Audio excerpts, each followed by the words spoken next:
வணக்கம், நான் பூனா அருண்குமார். டைட்டில் பார்க்கும்போது தெரிஞ்சிருக்கும், இந்த vlog வாராகி அம்மாவை பற்றி தான். வாங்க இப்போ vlog உள்ள போகலாம்.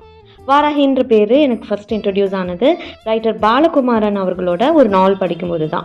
சப்தகன்னியரை மையமாக வச்சு அவர் ஒரு நாவல் எழுதினார். அதில் தான் ஃபஸ்ட்டு எனக்கு வாராகி பற்றி தெரிய வந்தது. இது நடந்தது என்னோட ஏர்லி 20s. லேட்டர் எனக்கு மேரேஜ் டிலே ஆகிட்டே இருந்தப்போ எங்கள் அம்மாவுடைய அத்தை வாராகியை பஞ்சமியில் வழிபட சொன்னாங்க. அது எப்படி பண்ணணும்னா அவங்க தான் எனக்கு சொன்னாங்க.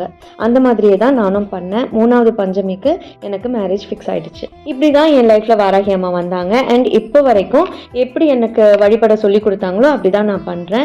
ரொம்ப ரொம்ப சிம்பிளானது தான், ஆனால் அதோட எஃபெக்ட் ரொம்ப பெருசு. அம்மாவோட விக்கிரகம் ஃபோட்டோ கூட இல்லாமல் தான் நான் வழிபட்டுட்டு இருந்தேன். இவங்க என் வீட்டுக்கு வந்ததுக்கு பின்னாடி ஒரு ஸ்டோரி இருக்குது.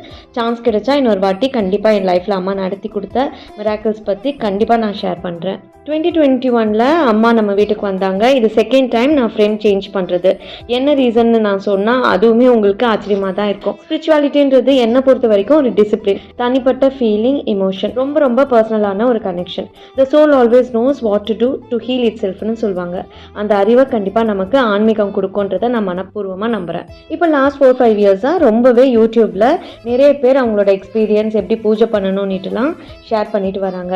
நான் இப்போ வரைக்கும் என்னை வருத்திக்கிட்டு பூஜை பண்ணதில்லை, விரதம் இருந்ததில்லை. ஆனால் 100% சரண்டர் ஆகிடுவேன். எனக்கு எப்படி ஃபஸ்ட்டு சொல்லி கொடுத்தாங்களோ அப்படி தான் இன்னமுமே வழிபடுறேன்.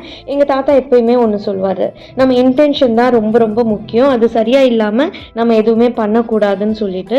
அதனாலேயே எனக்கு என்ன வேணும் இது நடத்தி கொடுங்கன்னுட்டுலாம் நான் கேட்டதே கிடையாது. ஆனால் எனக்கு எப்பெல்லாம் ஒரு ஹெல்ப் தேவைப்படுமோ, ஃபிசிக்கலி மென்டலி ஒரு இமோஷனல் சப்போர்ட் தேவைப்படுமோ, அப்போ எப்படியாவது எனக்கு ஒரு சப்போர்ட் கிடைச்சிரும்.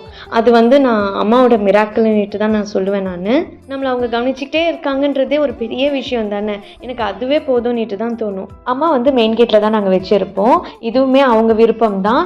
எனக்குமே அதில் ஒரு சந்தோஷம் தான். எதுவாக இருந்தாலுமே அவங்கள தாண்டி தான் உள்ளே வரணும். அவங்க நமக்கு முன்னாடி அவங்க இருக்காங்கன்றதுனால எனக்குமே அது ரொம்ப பரம திருப்தியாக நான் அங்கேயே வச்சுட்டேன். ரெகுலராக பஞ்சமிக்கு நான் பூஜை பண்ணுவேன். அப்பயுமே அங்கேருந்து தான் நான் பூஜை எல்லாம் பண்ணுவேன். இப்போ ஃப்ரேம் சேஞ்ச் பண்ணோன்ட்டு ஃபஸ்ட்டே சொல்லியிருந்தேன் இல்லையா, முறையாக நம்ம பூஜை செஞ்சுட்டு அதுக்கப்புறம் அவங்கள ஃபஸ்ட் இருந்த இடத்துலையே மாட்டி வச்சிடலான்னுட்டு தான் இப்போ நம்ம எல்லா பூஜையுமே செஞ்சது. ஆக்சுவலி நான் பூஜை பண்ணும்போது தேங்காயில் தான் தீபம் ஏற்றுவேன். சிகப்பு கலரில் பழம், பூ அந்த மாதிரி வச்சு கும்பிடுவேன். இன்னைக்கு வீட்டில் இருக்க செம்பருத்தி தான் இருந்தது. அதே மாதிரி பழம் இல்லை, ஆனால் கிழங்கு இருந்தது.